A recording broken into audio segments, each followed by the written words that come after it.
Os olhos do mundo estão outra vez voltados para o Oriente Médio. Israelenses e palestinos escrevem mais um capítulo do dramático conflito que já fez milhares de mortos dos dois lados e que parece muito longe de um fim pacífico. Mas qual é a origem da disputa entre israelenses e palestinos? Quem vai contar essa história secular do conflito nesta edição do programa Diálogos no Espaço Democrático é a doutora e mestre em Relações Internacionais pelo Programa de Pós-Graduação Santiago Dantas, Karina Calandrin. Ela foi pesquisadora na Universidade de Haifa, em Israel, e no Instituto de Relações Internacionais da USP. Eu sou Eduardo Matos e acompanho essa exposição o sociólogo Túlio Kahn, aqui à minha direita, e o economista Luiz Alberto Machado, à esquerda. Doutora Karina, seja bem-vinda ao Espaço Democrático. Qual é a origem dessa história de violência? Muito obrigada pelo convite, é um prazer estar aqui com todos. O professor Machado foi meu professor na graduação, então é um prazer mesmo estar aqui. Vamos lá, é uma história um pouco longa, muitos acham que nós temos que voltar ao período bíblico para discutir a origem do conflito, mas vou poupar a todos dessa introdução muito longa e vou começar já no século XX, tá? Na verdade, final do século XIX e começo do século XX. Bem, tudo começa com, primeiramente, a criação do sionismo, que é o movimento nacional de autodeterminação do povo judeu, que vai surgir na Europa no final do século XIX, no contexto dos nacionalismos europeus, obviamente, e que vai surgir a partir do aumento do antissemitismo também na Europa. Theodor Herzl, que foi o fundador, que vai escrever o livro De Judenstaat, que é o Estado dos Judeus, que é um panfleto de mais ou menos 20 páginas, em que ele vai expor as suas ideias da necessidade da criação de um Estado judeu por conta do antissemitismo que os judeus viviam na Europa, e principalmente o caso Dreyfus, que foi um caso de antissemitismo que aconteceu na França, em que um soldado judeu do exército francês foi acusado de traição só porque era judeu. E foi exilado, passou muito tempo exilado da França, até que uma investigação mais apurada foi conduzida e descobriram que ele não era o espião que estava passando informações para o exército alemão.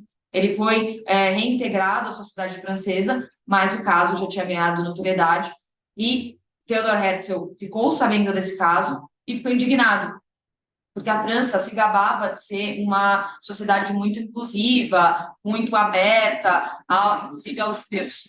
Então, tendo em consideração esse quadro, Herzl pensou que não havia outra alternativa senão a criação de um Estado para os judeus. Essa ideia começou a ganhar reverberação na Europa, foi convocado o primeiro Congresso Sionista, isso já no início do século XX, e que Herzl participou, só que divergências ideológicas entre os judeus que estavam participando desse primeiro Congresso Sionista já foram expostas logo de início, o que levaram a um racha de todo o movimento sionista em diferentes grupos, com diferentes interpretações de como esse Estado judaico deveria ser criado, onde ele deveria ser criado. Então, inclusive, no segundo Congresso Sionista, Herzl foi expulso do movimento sionista, pois as ideias dele não agradavam a maior parte dos membros ali que estavam presentes no Congresso. A partir daí, houve um movimento de reivindicação da criação de um Estado judaico. Ainda não havia um consenso de onde deveria ser. Posteriormente, ficou decidido que o melhor lugar seria o então mandato britânico da Palestina, já após a Primeira Guerra Mundial, com a desintegração do Império Turco-Otomano, e uma imigração judaica começou a se dar para a região então do mandato britânico da Palestina. A compra de terras foi estabelecida e pressões tanto do povo árabe palestino que já morava na região, quanto dos judeus que foram imigrando, havia uma pressão e confrontos diretos com o mandato britânico, com a administração britânica. Com o passar dos anos, o antissemitismo foi se tornando cada vez maior na Europa, com a ascensão do nazismo na Alemanha, até a consolidação do Holocausto. Sabemos, 6 milhões de judeus morreram no Holocausto, em campos de extermínio e campos de trabalhos forçados, até que, no fim da Segunda Guerra Mundial, a ONU, Organização das Nações Unidas, vai ser criada em 1945, e a Grã-Bretanha decide, a partir das manifestações, de ataques terroristas que aconteceram ao mandato britânico, decidiram que que eles não queriam mais lidar com aquela situação, eles não queriam ser mais o governo, ocupar esse espaço de governo da região da Palestina, e resolveram, então, passar para a ONU a responsabilidade de orientar o que deveria ser feito com a região. Para isso, a ONU, então, em 47, recém-criada há 2 anos, a ONU convocou uma comissão especializada para emitir um relatório sobre a situação. Essas pessoas, esses especialistas, foram até a região da Palestina, do Mandato Britânico, fizeram relatórios, fizeram um estudo da ocupação do território, da posse de terras, da ocupação populacional, visitaram também os campos de concentração na Europa, frutos do Holocausto. Então, foi feito todo um estudo sobre como seria a situação. E, ao final, eles emitiram um parecer que sugeria que a melhor solução para a situação dada seria a criação de 2 estados. Respeitando, então, o mapa que eles desenharam, que eles sugeriam, respeitava a maior concentração de árabes no território, que seria o Estado palestino, e a maior concentração de judeus no território, que seria o Estado judeu, depois, posteriormente, Israel. Isso já elevou uma posição contrária dos países árabes soberanos da região. Já na reunião da ONU, eles se retiraram em protesto. Lembrando que a ONU da época era composta por 56 países, era uma ONU muito limitada que nós temos hoje, que corresponde a 193 países na ONU hoje. Então, essa sugestão desse relatório foi aprovado por maioria simples, 50% mais um dos votos. O Brasil exerceu a posição, ele era o presidente da reunião na época, com Oswaldo Aranha, realizou o voto de Minerva, então desempatou a votação, e foi aprovada a resolução 181. Os países árabes se retiraram da votação, retiraram da reunião na ONU, e também no dia seguinte começou uma guerra civil entre árabes e judeus no território. O mandato britânico ele vai acabar especificamente no dia 14 de maio de 1948. Então é encerrado o mandato britânico e no dia seguinte Israel, né, os sionistas e judeus que habitavam a região declararam independência e foram imediatamente atacados por uma coalizão de estados árabes, com apoio também da Liga Árabe, que não aceitavam ali a autodeterminação de um estado que não fosse árabe na região. A partir disso, então, começa um conflito que nós conhecemos, que é um conflito que envolve 2 povos que buscam a sua autodeterminação, uma autodeterminação legítima, mas que o Estado israelense judaico conseguiu se consolidar, mas o Estado palestino não conseguiu se consolidar. A partir daí, temos inúmeros conflitos interestatais e também conflitos, como vemos agora na situação atual entre Israel e Hamas, conflitos que envolvem também grupos não ligados ao Estado. Então, grupos que atuam como grupos paramilitares, terroristas, não ligados, então, a uma instituição formal de um Estado, nação, como o exército formal. E a violência, ela só tem se estendido ao longo desses anos, com inúmeras camadas, inúmeras nuances, e acredito que o mais importante nessa introdução, né, para a gente contextualizar esse momento, é que, apesar de, principalmente na sociedade brasileira, nós vemos isso, uma necessidade de se posicionar frente ao conflito, assumindo um lado ou outro, isso não é necessário. Na história e as relações internacionais, elas não são binárias, né, elas têm nuances. E muitas vezes nós vemos que os 2 lados podem ter razão. Então, o movimento, não digo o Hamas, mas o movimento palestino, ele tem a razão de existir, ele é um movimento legítimo de autodeterminação do povo palestino, assim como o Estado judaico de Israel tem direito de existir enquanto autodeterminação do povo judeu. O que nós vemos é uma escalada de violência, principalmente contra civis, que não deveria acontecer e que acaba dificultando ainda mais uma resolução pacífica e o reconhecimento, então, desses 2 estados, como previa a reunião original da ONU em 47. Então, essa foi uma introdução geral, acho que a gente pode aprofundar agora questões mais específicas do próprio contexto atual do conflito, nuances, história do Hamas, de outros grupos, como o próprio Hezbollah. Karina, acho que antes de começar o debate, as perguntas específicas, você falou dos grupos, e agora você citou 2 deles. Quais são os grupos existentes nessa Hamas, Hezbollah, Fatah? Quais são os principais grupos? Sim, perfeito. Bem, a partir, né, então, nós temos a OLP, né, a Organização para a Libertação da Palestina, que é fundada em 1964, vai ser o primeiro movimento organizado de representação do povo palestino, que vai ser fundado no contexto da Liga Árabe, dentro da Liga Árabe. A OLP ela vai ser estabelecida como, liderado por Yasser Arafat, inclusive, como um movimento que vai representar o povo palestino e que vai lutar pela sua libertação em um primeiro momento, se utilizando da luta armada. Isso é colocado abertamente na carta de fundação da OLP. E a OLP vai realizar atos de terrorismo, principalmente ali no final dos anos 60 e nos anos 70.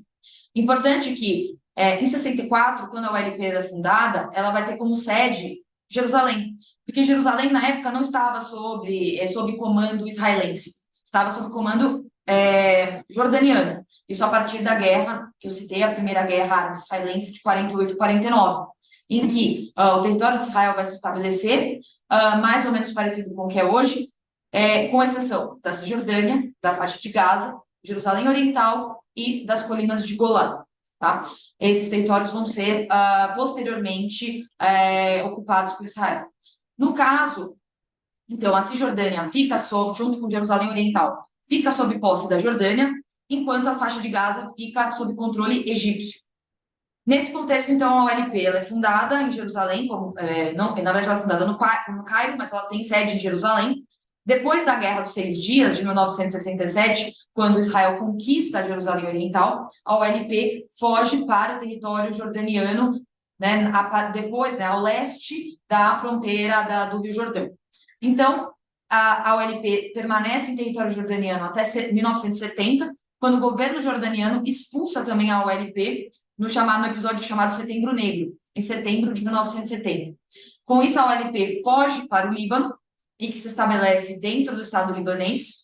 O Líbano vai acabar tendo um conflito interno, uma guerra civil, a partir de 74, e nessa guerra, 75, desculpa, especificamente, e nessa guerra civil, o movimento palestino ele vai ter mais liberdade para crescer e vai formar praticamente um para-estado no sul do Líbano, que é uma região que até hoje importa muito. Israel, então, vai desenvolver uma operação militar no sul do Líbano para expulsar a OLP da região, que também estava realizando ataques a partir da fronteira do Líbano em relação ao norte de Israel. É importante citar essa operação militar de Israel, porque ela vai possibilitar também, vai ser nesse episódio que o Hezbollah vai ser criado. Então, a gente falando dos grupos que importam para o conflito, o Hezbollah é um deles. O Hezbollah não é ligado à causa palestina, ele é um grupo libanês. Hoje, ele tem, inclusive, cadeiras dentro do parlamento libanês, ele atua na política libanesa, mas também tem um braço armado que realiza ataques terroristas a Israel e que é financiado pelo Irã, e também atua na guerra da Síria. Né? Então, é um grupo armado que tem uma experiência militar muito significativa e que Israel já enfrentou também uma outra guerra em 2006, que é a chamada Segunda Guerra do Líbano. O Hezbollah ele surge a partir de grupos xiitas dentro da guerra civil libanesa, de muçulmanos, e financiados pelo Irã, apoiados e treinados pelo Irã, que já tinha passado pela sua revolução em 1979 e que já se colocava como um Estado teocrático xiita. Então, vai apoiando outros movimentos xiitas ao redor do mundo e incentivando a criação deste grupo do Hezbollah internamente no Líbano. Então, a partir então dessa guerra, nós temos a criação do Hezbollah e a OLP ela vai ser expulsa do Líbano e vai se refugiar na Tunísia. Vai ser o último refúgio da OLP antes dos acordos de Oslo com Israel em 1993. Neste contexto, os territórios da Cisjordânia e de Gaza não tinham um grupo que representasse politicamente os palestinos dentro dos territórios. Vai ser neste contexto que, no final dos anos 80, em 87, vai acontecer a primeira intifada, que é o primeiro levante palestino contra a ocupação israelense dos territórios. Neste levante é que surge o Hamas. O Hamas ele vai ser um grupo que vai ser fundado dentro do contexto da primeira intifada como uma representação dos palestinos dentro dos territórios palestinos, uma vez que a OLP estava na Tunísia. Inclusive, essa criação do Hamas, ela pegou a própria OLP de surpresa, que não esperava a criação de um grupo, que diferente da OLP, o Hamas, desde a sua carta de fundação, se coloca como um grupo religioso também, fundamentalista islâmico sunita, apesar de receber apoio do Irã também.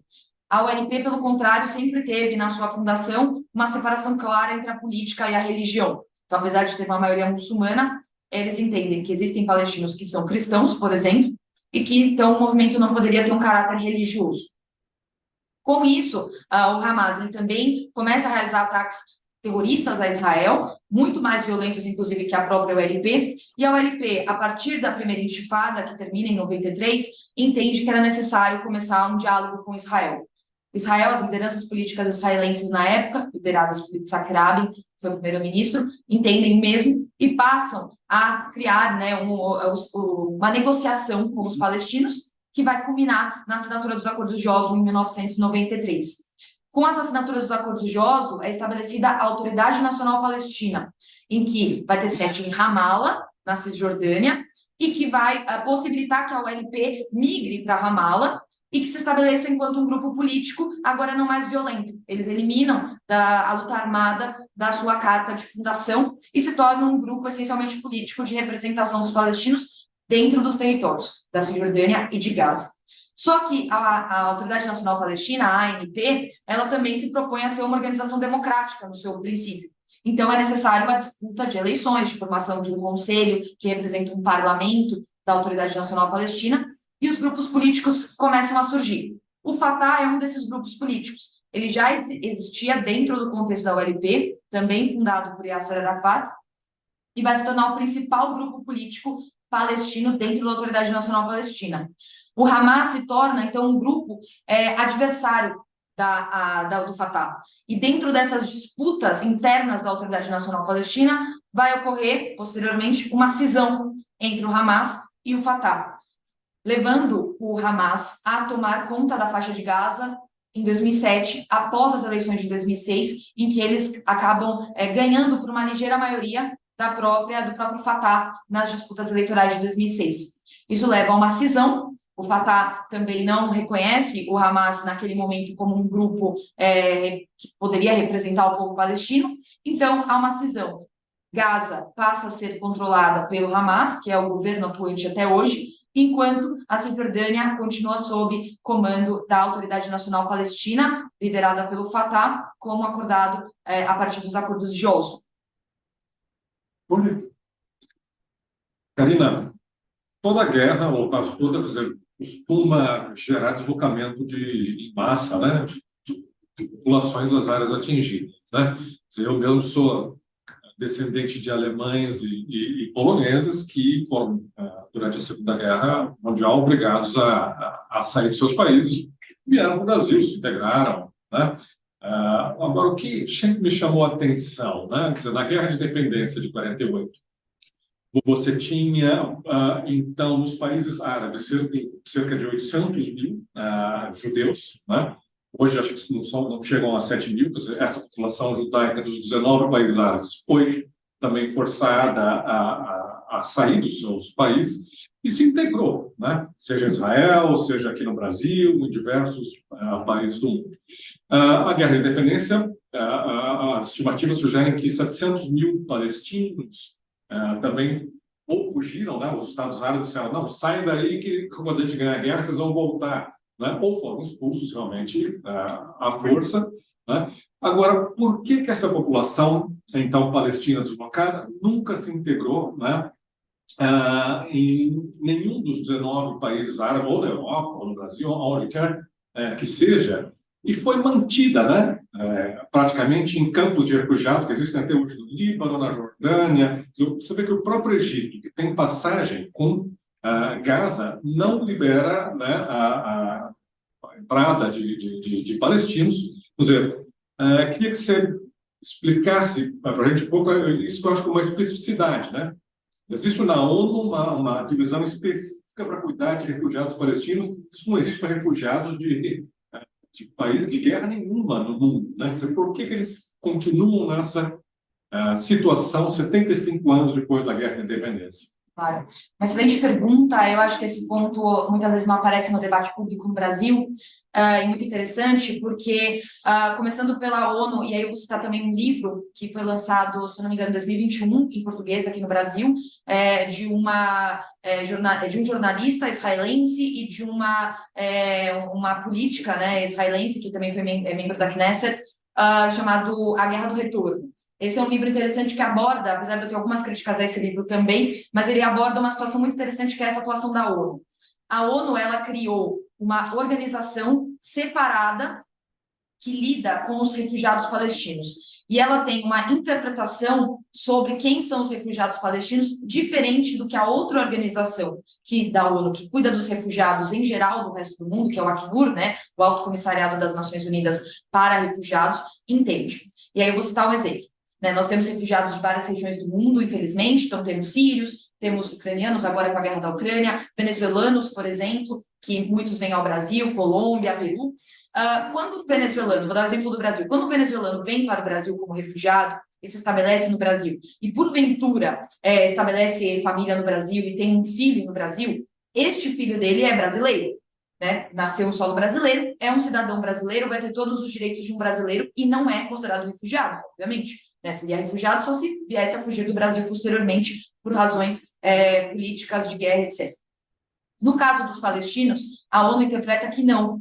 Todos os filhos, netos, bisnetos desses 700 mil palestinos que foram expulsos e que fugiram da guerra de 48 são considerados refugiados. Então, é uma população de refugiados que cresce exponencialmente, porque nós estamos falando de gerações. Né? Os 700 mil foram expulsos em 48. Né? E agora temos seus filhos, netos e até bisnetos que são considerados refugiados pela ONU. Muitos países, principalmente países árabes, no caso do Brasil não, né? Esses descendentes de palestinos que nascem no Brasil são brasileiros, apesar da ONU também considerá-los na conta, né, de refugiados. No caso de muitos países árabes, e eu vou dar o destaque para o Líbano, que eu estudei mais profundamente na minha tese de doutorado, no Líbano, assim como em outros países árabes, eles têm um status diferenciado. Eles se utilizam, né, os países se utilizam dessa resolução da ONU, dessa interpretação da ONU, para não dar a eles cidadania completa. Então, por exemplo, no caso do Líbano, você tem campos de refugiado até hoje, palestinos, então palestinos que nascem em território libanês, mas que são considerados refugiados e vivem em campos de refugiados. Eles não podem, eles têm no documento libanês deles escrito que eles são palestinos. Há uma diferenciação deles propriamente nos direitos civis, né, nos direitos e deveres deles na sociedade libanesa. Eles não podem exercer certas profissões, eles não podem integrar certos sindicatos, eles não podem exercer cargos públicos. Então, é uma total separação do palestino na sociedade libanesa que impede completamente que eles se integrem na sociedade. Então, às vezes, não é nenhuma falta de vontade deles de não se integrarem, né? É uma questão que impede, uma barreira legal e uma barreira política que impede que eles se integrem nessas sociedades. Quando eu citei o episódio do Setembro Negro, na Jordânia, esse episódio não levou só a expulsão da OLP como um movimento político, né? Ela levou a expulsão de civis palestinos que estavam como refugiados na Jordânia. Eles também foram expulsos da Jordânia e muitos se refugiaram em outros países da região, como o Líbano, em que a OLP se instalou, mas também como na Síria, na própria Arábia Saudita, no Iraque. Então, eles acabaram se espalhando pela região, porque não tinham na Jordânia também um espaço para viver, mesmo que não sejam jordanianos, mas que poderiam viver lá, muitos nascidos na própria Jordânia. Então, considerando que isso acontece em 1970, e eles muitos estavam na Jordânia desde 48, desde 49.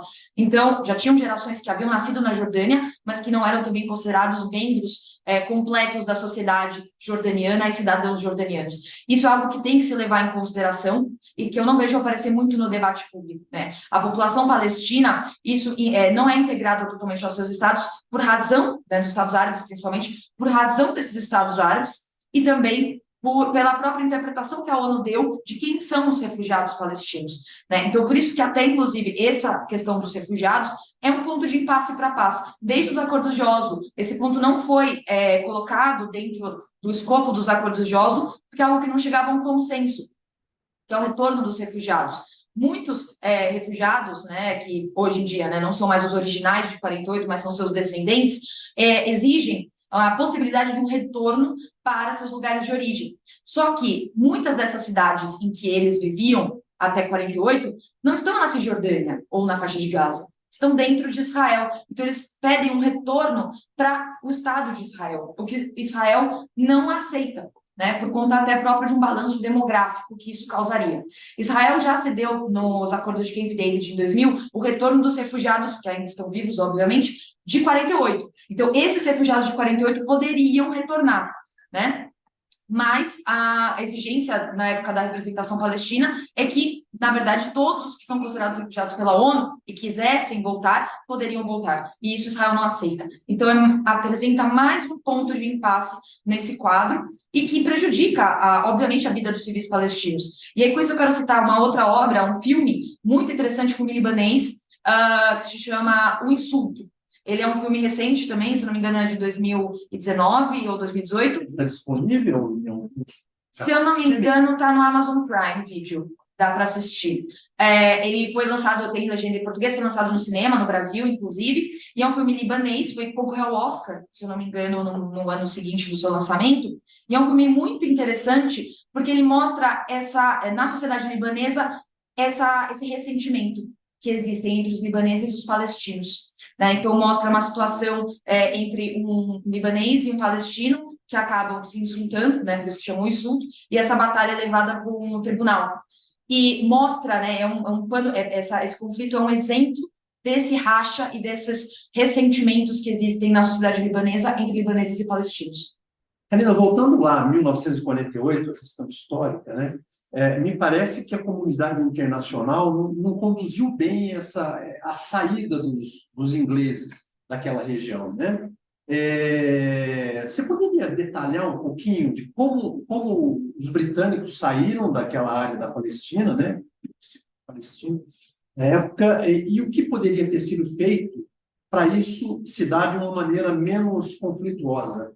Sim, né? A comunidade internacional, e a ONU, lembrando que era limitada ao que é a ONU hoje, ela teve um papel que não acabou cumprindo a mediação que deveria ter sido realizada em relação à situação do mandato britânico da Palestina e a retirada dos britânicos. Os britânicos já tinham uma administração muito desgastada na região, por conta dos ataques que sofreram e também porque estamos considerando o período pós-Segunda Guerra Mundial, em que a Grã-Bretanha esteve diretamente envolvida e que representou um grande custo político, econômico, humano para a Grã-Bretanha, e que com o desgaste, né, nesse governo do mandato britânico da Palestina, já se mostrava insustentável. Então, eles já não queriam permanecer ali, inclusive por isso que pedem para a ONU intervir nesse aspecto, e já estavam desgastados. Com a Guerra Civil, que se inicia ainda durante o mandato britânico, no final de 47, né, lembrando que a votação da ONU é em novembro de 47, a Guerra Civil já começa logo no final do ano e se estende até a saída, né, o final do mandato britânico oficial em maio de 48, que se inicia a guerra estatal, né, que se inicia o combate dos países árabes em relação a Israel. Nesse sentido, a Guerra Civil também desgastou muito o Império Britânico, que realmente queria sair da região. E não foi negociado, né, também por outras questões que eram ali relevantes naquele momento, estávamos no início da Guerra Fria, já tinha todo um contexto internacional que as potências, né, da época, ocidentais e não ocidentais, incluindo a própria União Soviética, não se sentiram ali, não sentiram que era necessário a intervenção delas, né? Pelo contrário, era muito necessário. Então, simplesmente o mandato britânico acabou, né? Eles se retiraram, né? Não foi uma retirada do dia para a noite, mas oficialmente acabou em 14 de maio de 48, e os países árabes se aproveitam para invadir a partir do momento que não era mais Império Britânico. Então, não seria uma declaração de guerra aos britânicos. O que acontece naquele momento é que Israel vence a guerra porque teve ajuda direta dos britânicos e dos franceses, que estavam ali na região a partir do acordo Sykes-Picot. Então, acaba tendo essa ajuda dos países ocidentais para Israel na guerra, mas que não há uma consolidação de um Estado palestino. E essa consolidação do Estado palestino se via necessária a partir da intervenção das potências, né? A partir da intervenção da comunidade internacional. Isso não acontece, primeiramente porque os países árabes, que poderiam apoiar a criação do Estado palestino, não aceitavam o Estado de Israel. Eles não queriam dois Estados, eles queriam um Estado só palestino. Então, não trabalharam para a construção de um Estado palestino na região. Mesmo acontece depois da guerra, em que Cisjordânia e Gaza ficam sob domínio, né, governo de Jordânia e de Egito. Eles poderiam ter criado um Estado palestino naquele momento, apoiado a criação de um Estado palestino, e não o fizeram, porque entendiam que todo o território tinha que ser de um Estado palestino, não aceitando um Estado judeu.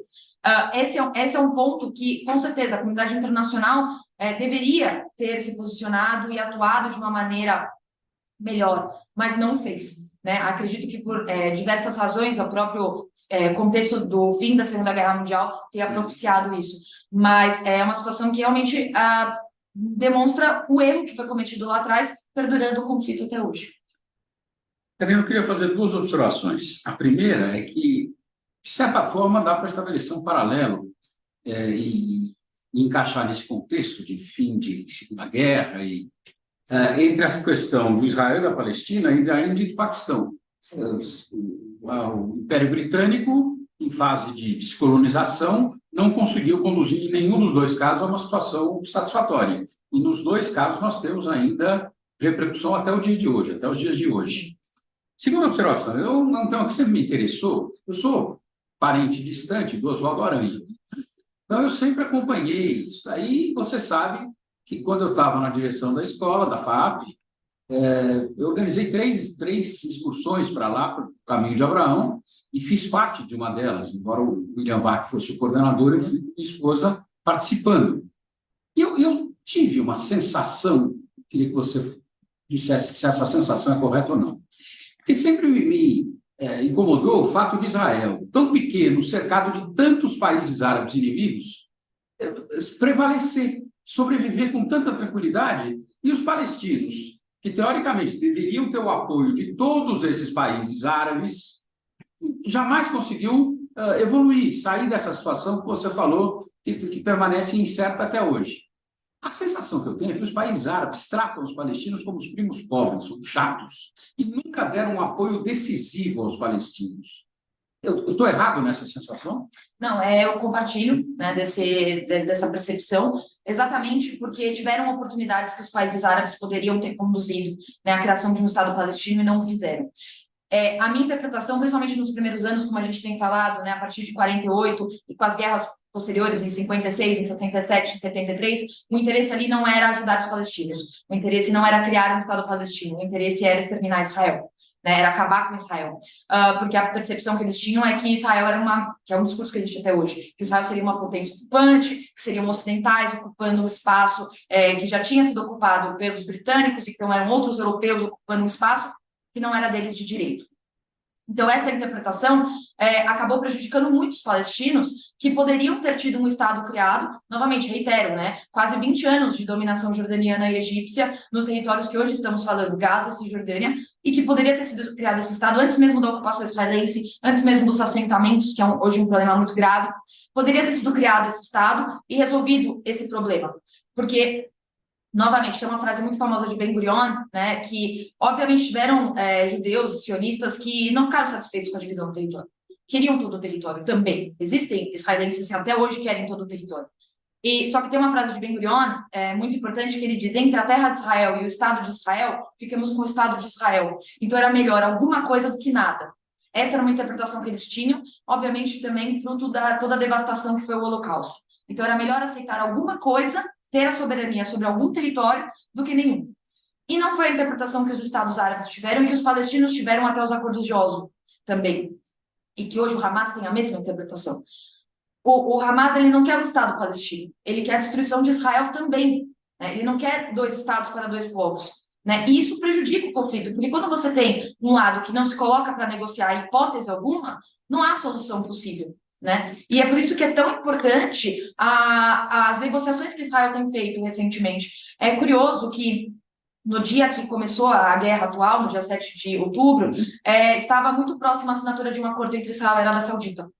Estava já quase determinado que essa assinatura ia ser feita, e poderia representar, eu compartilho de uma visão de um jornalista luso-israelense chamado Henrik Zimmermann, de que esses acordos com os países árabes poderiam, enfim, conduzir a uma paz de Israel e Palestina, principalmente a Arábia Saudita, que é um líder do mundo árabe.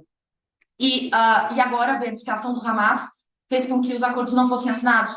Agora a Arábia Saudita está esperando o desfecho dessa situação atual para ver se retoma as negociações ou não. Então, novamente, os civis palestinos são os mais prejudicados, porque um processo que poderia ser conduzido pela Arábia Saudita na região foi postergado, não sabemos em quanto tempo, porque o Hamas resolveu atacar e porque o Hamas não aceita a existência de um Estado de Israel na região, né? E isso prejudica e posterga mais ainda esse direito à autodeterminação dos palestinos. Então, eu queria que você explicasse um pouco mais esse contexto da diversidade da Guerra Civil do Líbano.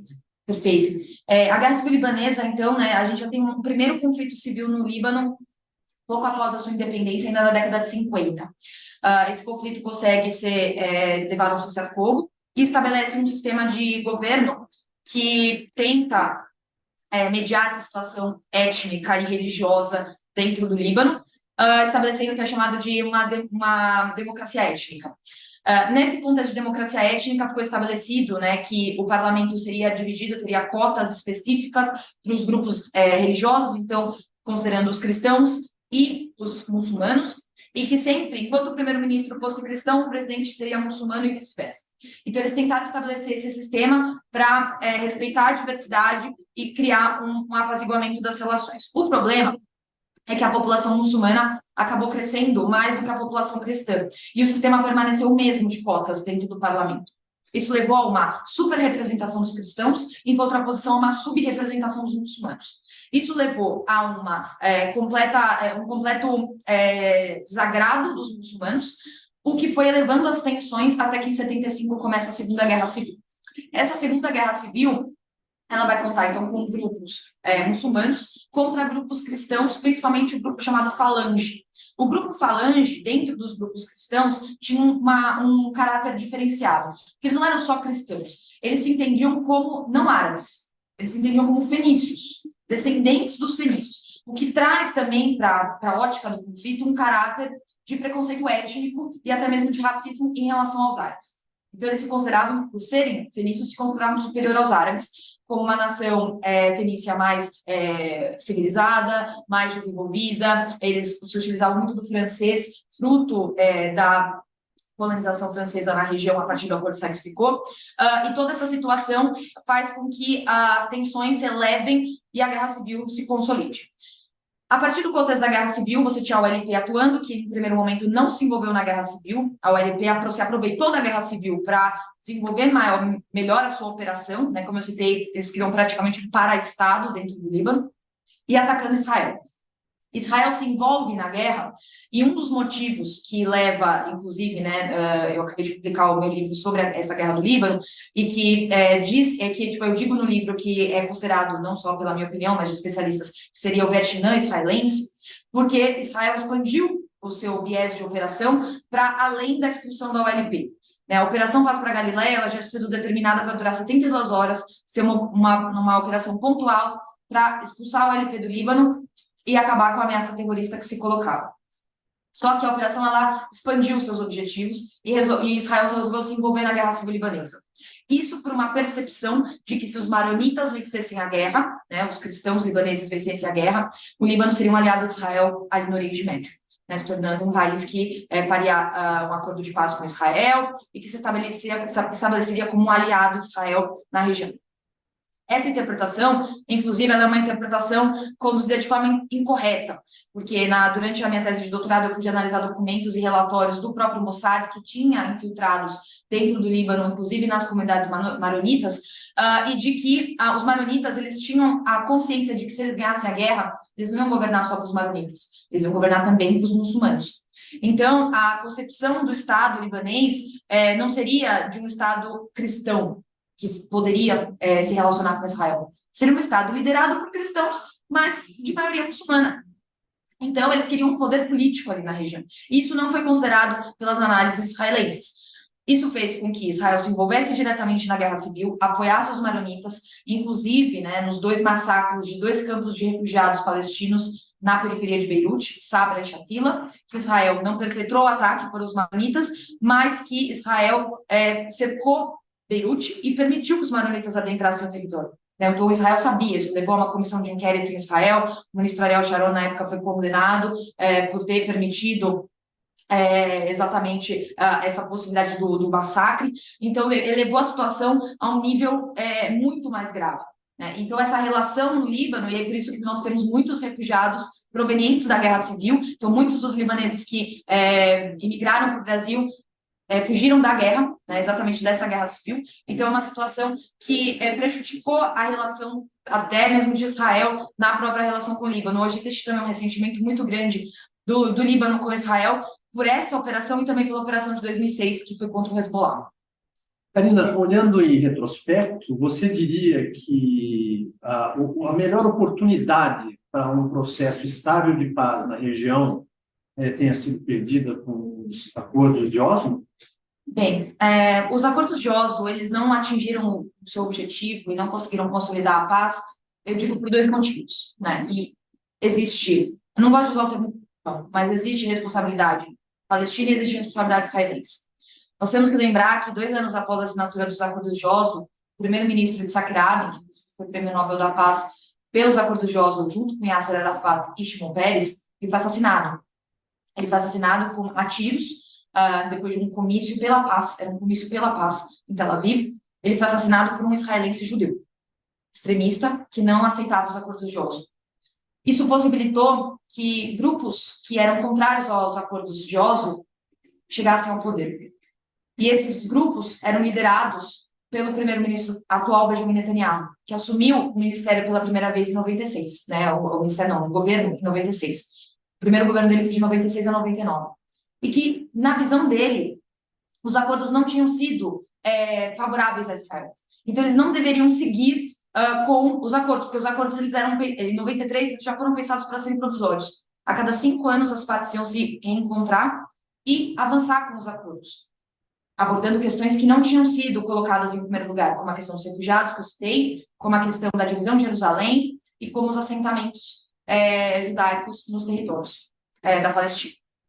Com essa situação, Netanyahu paralisa as negociações. Ele até se encontra com Arafat em 98, 5 anos após os acordos iniciais, mas não tem avanço nenhum.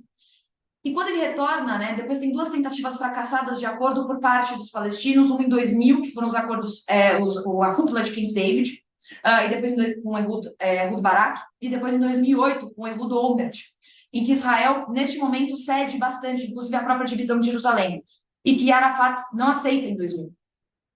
Muito se dá por conta ele já estava no final da carreira política dele, tanto que ele falece algum tempo depois, e já não tinha mais força política para engajar, porque também tinham grupos palestinos que não aceitavam o acordo com Israel, como o próprio Hamas. Então, ele não tinha mais força política para colocar o acordo, impor esse acordo com Israel para grupos palestinos dissidentes. Então, neste contexto, os acordos são paralisados. Em 2005, o governo do Ariel Sharon faz a retirada unilateral de Gaza. Então, os assentamentos que existiam em Gaza foram desocupados.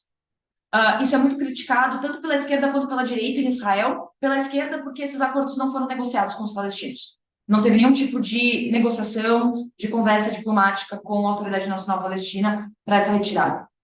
E pela direita, porque a direita acusa o governo do Ariel Sharon de ter possibilitado que o Hamas controlasse Gaza, depois a partir de 2007.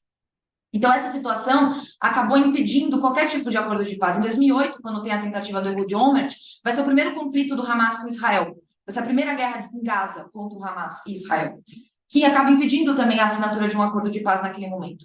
Em 2009, Netanyahu volta ao poder, e a posição dele é conhecida, a posição dele é a mesma dos anos 90, de que não haveria parceiros para uma negociação. Isso coloca numa posição confortável, coloca numa zona de conforto, que se ele admite que não há parceiros para negociação, ele também não faz nada. Então, ele diz que a Autoridade Nacional Palestina é fraca e não representa os palestinos por conta da cisão com o Hamas, e o Hamas é terrorista. Israel não negocia com terroristas.